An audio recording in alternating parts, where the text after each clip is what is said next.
ঈদের ছুটি শেষে আজ থেকে খুলেছে সরকারি বেসরকারি অফিস। এই মুহূর্তে সচিবালয়ে আছেন রিপোর্টার প্রসূন আশিস। আমরা সরাসরি যুক্ত হব তার সঙ্গে।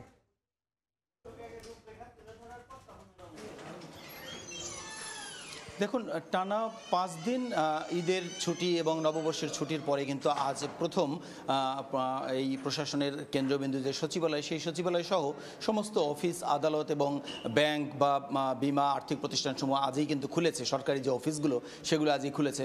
মূলত আমি যদি একটু বলি যে 11 তারিখ ছিল পবিত্র ঈদ উল ফিতর, তো ঠিক 10, 11, 12 এই 3 দিন ছুটি ছিল ঈদ উপলক্ষে। তারপরে ছিল সাপ্তাহিক ছুটি শনিবার এবং এরপরেই গতকাল ছিল পহেলা বৈশাখের ছুটি, অর্থাৎ পহেলা বৈশাখ 14 এপ্রিল ছিল পহেলা বৈশাখের ছুটি। এই যে টানা 5 দিন ছুটি, এই টানা 5 দিনের পাশাপাশি অনেক কর্মকর্তা কর্মচারীরা কিন্তু মূলত আরও 2-1 দিন বাড়তি ছুটি নিয়েই মূলত গ্রামের বাড়িতে যান আত্মীয় স্বজনের সঙ্গে ঈদ করার জন্য, নববর্ষ উদযাপনের জন্য, সেটি তারা করেছেন। তো আজকে প্রথম দিন সচিবালয়ে এসে যেটি দেখা গেছে যে সচিবালয়ের অধিকাংশ কর্মকর্তা কর্মচারীরা কিন্তু যোগ দিয়েছেন কাজে, তবে অনেকেই যারা বাড়তি ছুটি নিয়ে গিয়েছেন তারা কিন্তু ফেরেননি। তো আমরা যাদের সাথে কথা বলেছি তারা যেটি বলেছেন যে যারা ফেরেননি তাদের কাজগুলো কিন্তু যারা ফিরেছেন তারা মূলত সেটি চালিয়ে নেবেন, সেক্ষেত্রে কাজের কোনো ব্যাঘাত ঘটবে না।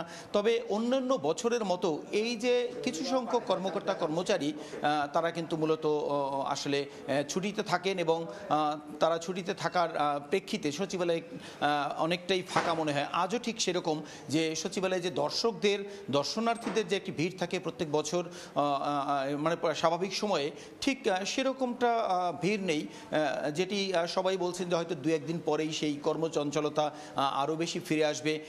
এরই মধ্যে নৌ পরিবহন প্রতিমন্ত্রী সহ এবং বস্ত্র পাট মন্ত্রী জাহাঙ্গীর কবির নানক এবং এলজিআরডি মন্ত্রী আমরা শুনেছি যে অফিস করছেন।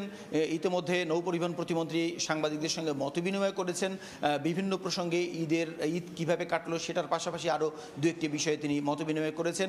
অন্যান্য মন্ত্রীরাও মতবিনিময় করবেন বলে আমাদেরকে জানিয়েছেন। আর বিভিন্ন দপ্তর ঘুরে যেটি দেখেছি যে বেশিরভাগ কর্মকর্তা কর্মচারীরা কিন্তু মূলত অফিস করছেন। আর যারা অফিসে আসেননি তারা 1 দিন বা 2 দিন বাড়তি ছুটি নিয়ে গিয়েছেন এবং তারপরেই তারা সচিবালয়ে অফিস করবেন এবং 2-1 দিনের মধ্যেই তারা যোগ দেবেন বলে জানিয়েছে। তবে একটি কথা বলে রাখি যেটি হলো যে যারা অফিস করছেন তাদের প্রথমেই মূলত তারা ঈদের এই যে কুশল বিনিময় তারা সময় কাটিয়েছেন, এটি কিন্তু সত্য। তারা গল্প করছেন ঈদটি কীভাবে কাটলো, ঈদের আনন্দটি কিভাবে উদযাপন করলেন সেটি করেছেন। আর কোলাকুলি করে, অর্থাৎ ঈদের পরে প্রথম কর্মদিবসে মূলত এই ঈদের শুভেচ্ছার পাশাপাশি তারা কর্মকর্তা কর্মচারী যারা আছেন বা মন্ত্রীরা, সচিব মহোদয়রা যারা আসেন তারা কিন্তু কোলাকুলি করেই কাটিয়ে থাকেন। তো এই ছিল মূলত সচিবালয়ের সবশেষ তথ্য। আমরা আবারও যেটি বলতে পারি যে কর্মচঞ্চলতা পুরোপুরি ফিরবে 2-1 দিনের মধ্যে। এখনও কিছুটা ফাঁকা রয়েছে সচিবালয়। এই ছিল সবশেষ তথ্য। সহকর্মী প্রসূন আশিস যুক্ত হয়েছিলেন সচিবালয় থেকে।